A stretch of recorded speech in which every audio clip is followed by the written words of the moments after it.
And it's my great pleasure to welcome you to the world premiere of Madison Thomas's Buffy Sainte-Marie, Carry It On.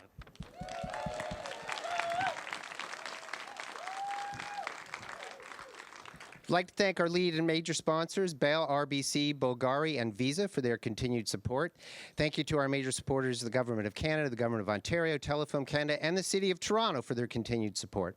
This film plays as part of the TIFF Docs program, generously sponsored by A&E Indie Films. The film is eligible for the Amplify Voices Award, presented by Canada Goose, the People's Choice Award, and the People's Choice Documentary Award. Vote for your favorite films at tiff.net/vote. We'd like to thank White Pine Pictures and Eagle Vision for providing us with the movie tonight. Big thanks to Peter Raymond and Andrew Munger for helping me bring it here too.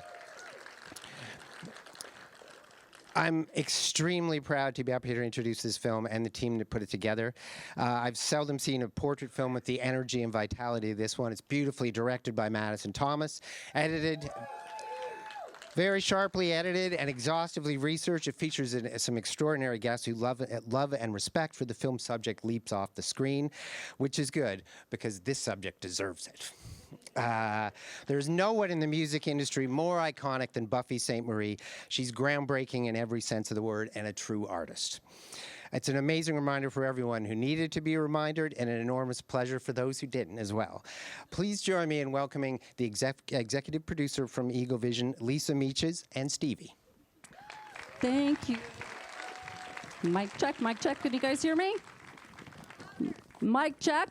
Is that, I need to use your mic. There you go. Mic check, is that better? Well, welcome everybody. First of all, I'd like to acknowledge this traditional territory. The ancestors that once lived here, I acknowledge them. I come from Treaty 1 in Manitoba, and with me is my daughter, Stevie. Let's give her a nice big round of applause. She's my assistant today. First of all, I'd like to begin by saying a little blessing for this film and all of us in this audience. So if you can please just sit where you are and think of all your loved ones back home. And please keep in mind that the cast and the crew and my producing partners, Buffy Sainte-Marie, we worked really, really hard. So I want to acknowledge all of their work and all of the ancestors that guided us through this process. Chimigwich, Bajumashumas, Bajunakumis, Pindigashi, Quadishnakas, Makinakturam, Mushkikion, Makidatudam. Grandmothers, grandfathers, I ask you for blessings on this day and gratitude shown for everybody that's here. Grandmothers, grandfathers, I want to acknowledge the TIFF family that is bringing us together on this great day. Grandmothers, grandfathers, the cast and the crew and Buffy, we worked really hard at bringing this film to light. And I want to thank you for that, grandmothers, grandfathers, all of those that had taken part in this. We worked hard. And I hope that it helps the people understand the trials and tribulations that we've gone through and their survival and tenacity of Buffy Sainte-Marie. Chimigwich, chimigwich, chimigwich. Hi, hi. Thank you so much. And now I'd like to introduce to you the most amazing project that I've ever had a chance to work on. I know I speak on behalf of our Eagle Vision family, my brother and my business partner, who I don't do anything without. Mr. Kyle Irving is here. I'd like to acknowledge him and everything that he brings into our world, to Madison's world and to Buffy's world. So Chimigwich and to Gilles Pecan and all the entire Pecan family. I'd like to now, thank you, Stevie. Acknowledge Telefilm Canada, Marinez Lenton, Ontario Creates, Aaron Creasy, Canadian Media Fund, my sister Val, Rogers Documentary Fund, my other sister Robin Mirsky, Bell Media, Tina Oplosis. Sorry, Tina. I'm so sorry. And Carlin Klubeck. APTN is here. PBS, Joe Skinner. Vision Maker Media. Ray Halbrighter. Randy Lennox. And Manitoba Film and Music, as well as Gilles Pecan and Buffy's entire team at Pecan Entertainment. You won't be disappointed tonight. You will cry, you will laugh, you will sing with us. And I promise you, it's going to be a great adventure. So let's carry it on. Stick around. We'll be back with some very special guests. If you could, please welcome the director of the film, Madison Thomas, and the star, Buffy Sainte-Marie.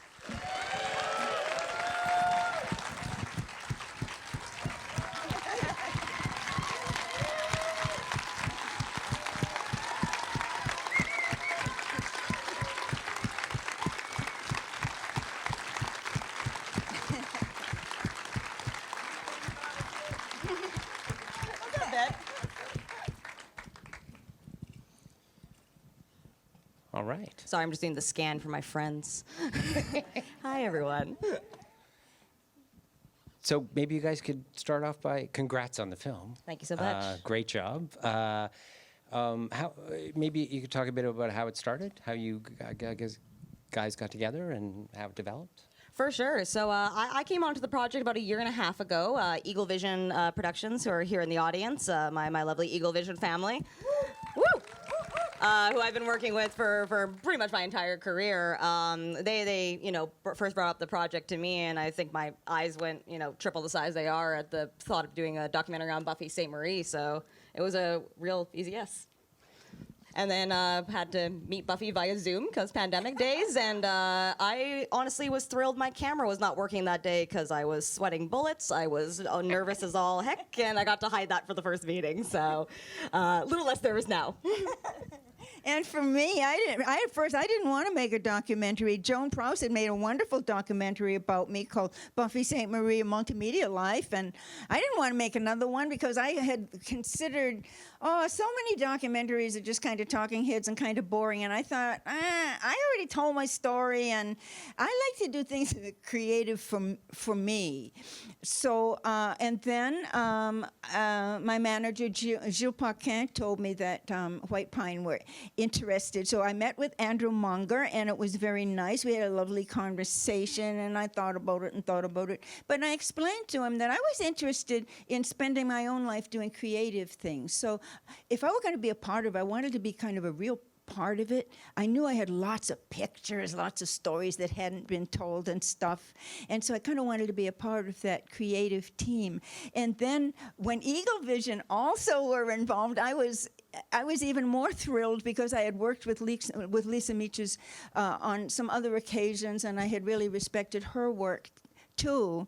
So at first, it was a little confusing because when we were first working, it's like the email chain was so long, and I was just getting everybody's email. But what happened was that we kind of split into teams so that pretty soon it was mostly just Andrea Warner, who's here.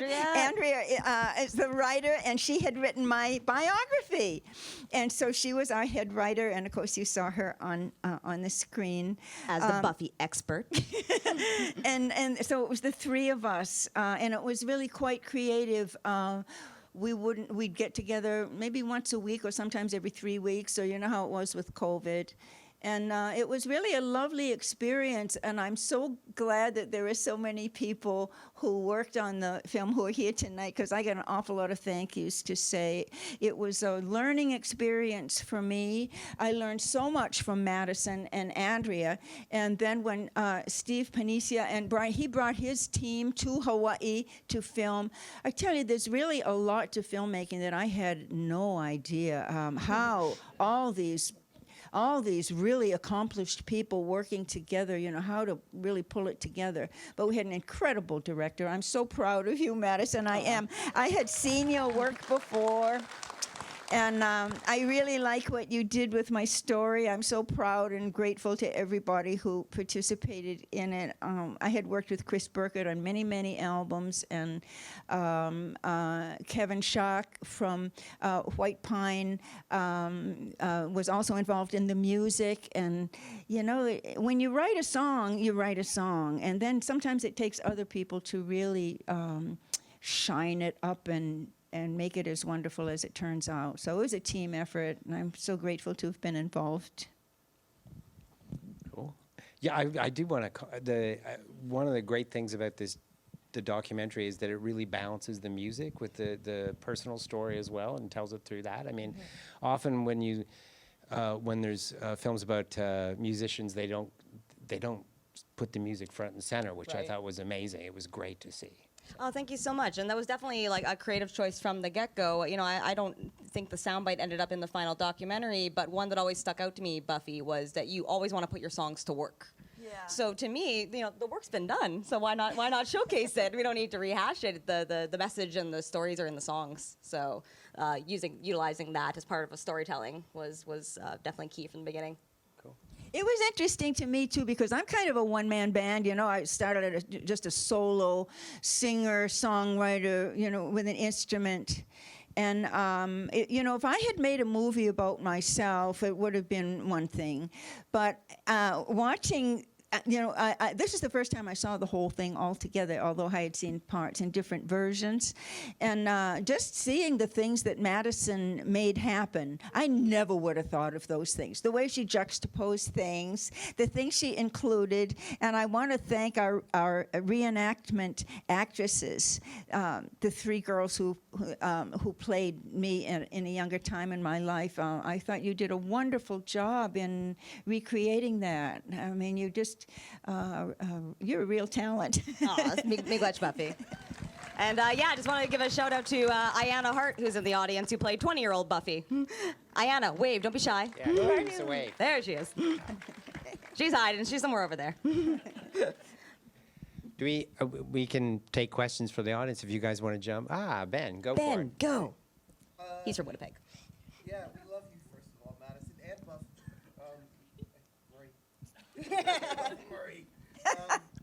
So this is the first time I know this story, so this is really, really amazing. I didn't know you were working on this, so I'm super excited. Surprise, Ben. Surprise, yes.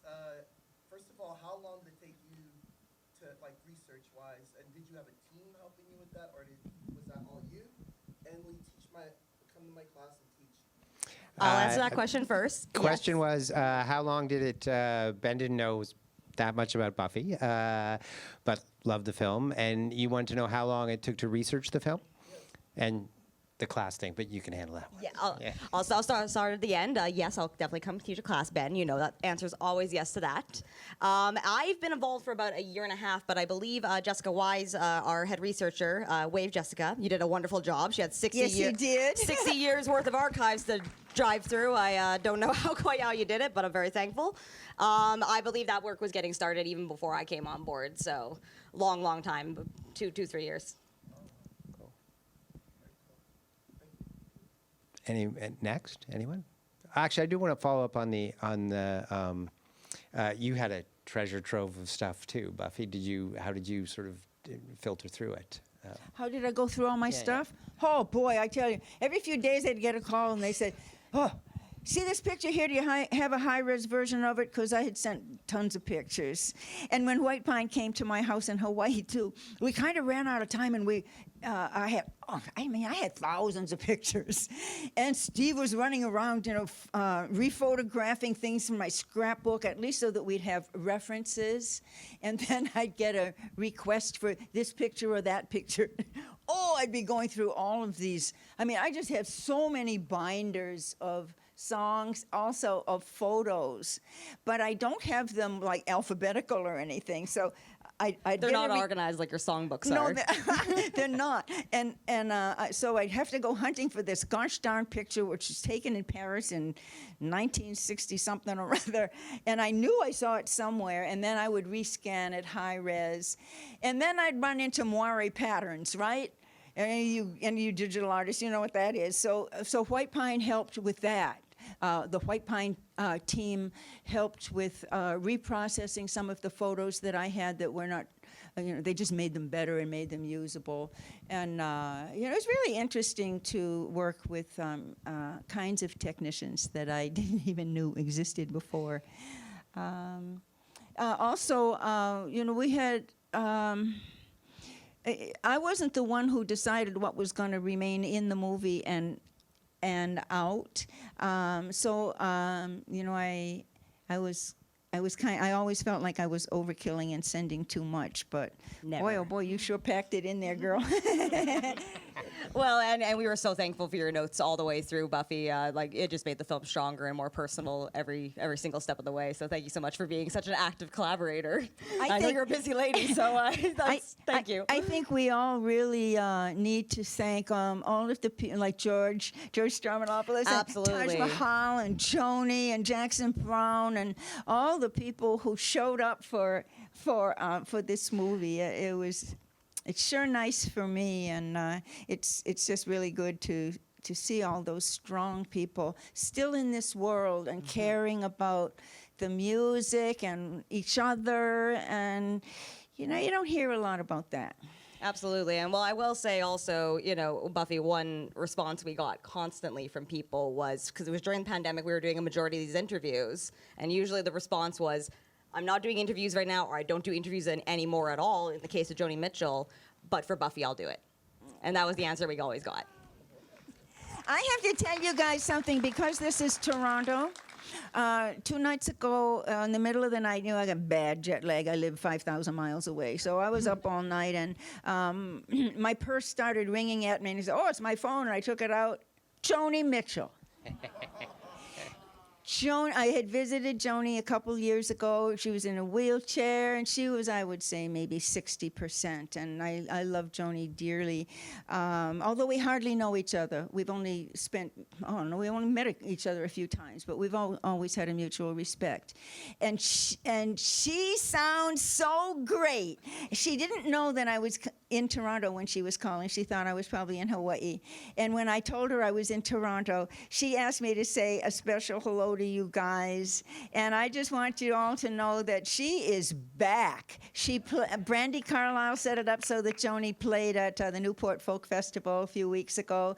And Joni sounds wonderful. She really sounds like anybody else. She doesn't sound like she had ever had a stroke or anything. So I'm really glad to report that. And she loves Madison's movie. She went on and on and on. We talked about 45 minutes, and it was mostly about Madison's movie, so I thought you'd like to know that. I do. Thank you. It was, I mean, when you got, there were, the people who commented on Buffy's music were like, it's such a great crew. How did you guys put that together? A mixture, you know, producers reaching out, using their connections. But like I said, the doors just seemed to open when Buffy's name got mentioned. Like, I know you don't necessarily think of yourself in that regard, but you are a very special human being in so many ways, and people are just willing to move mountains for you, and it's so well deserved. Now, what do I know? I live with a bunch of goats.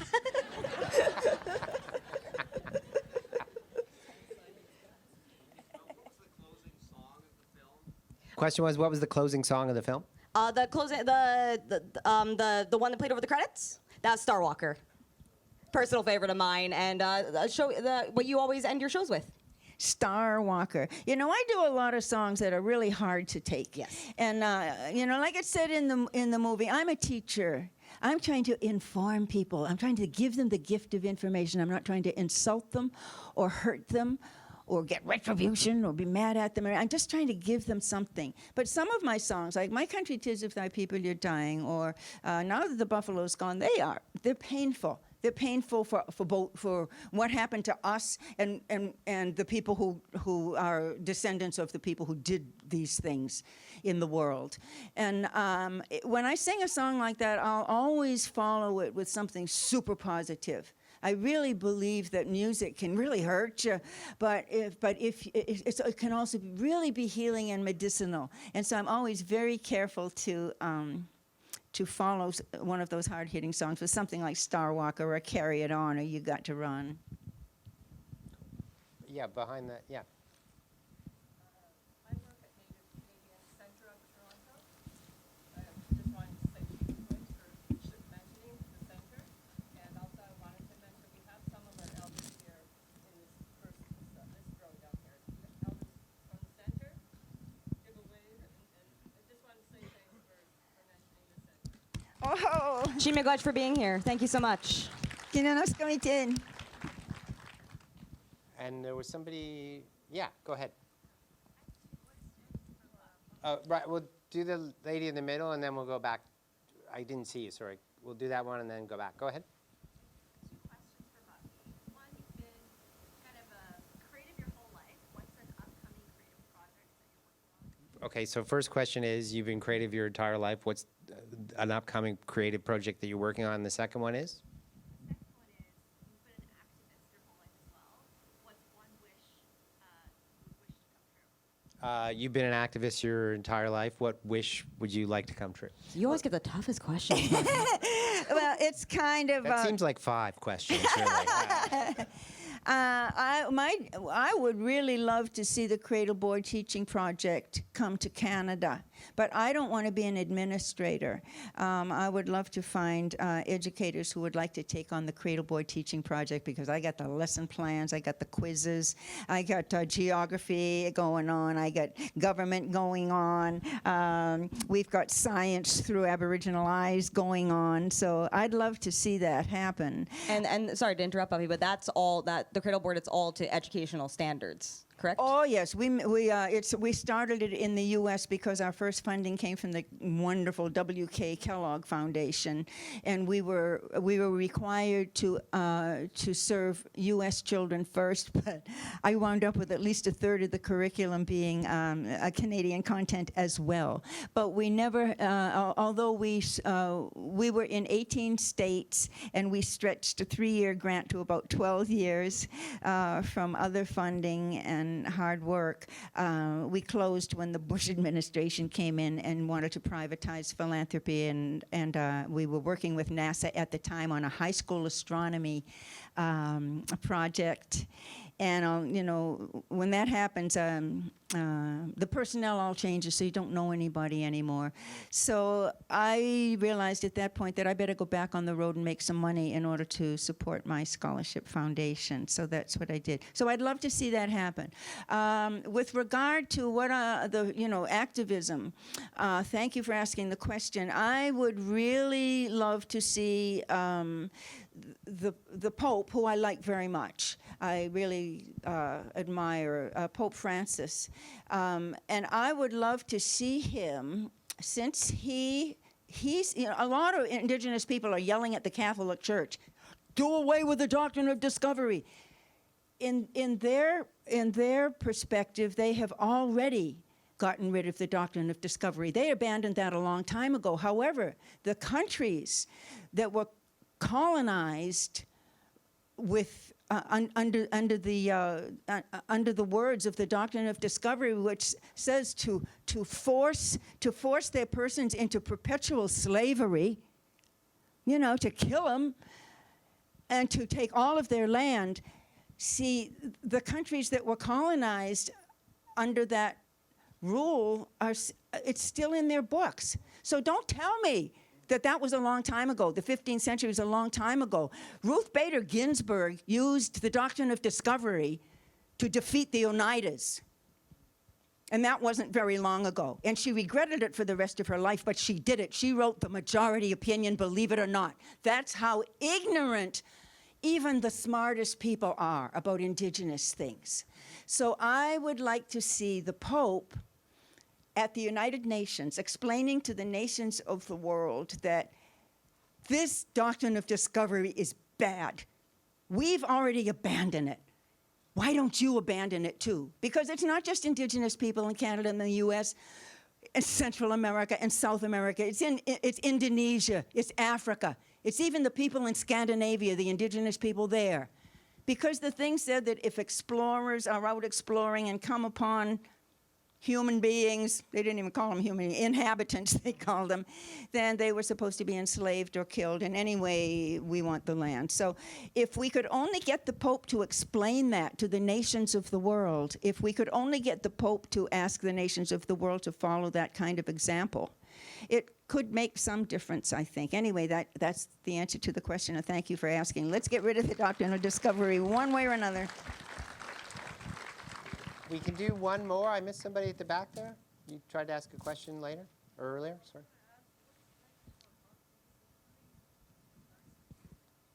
What's your next musical project?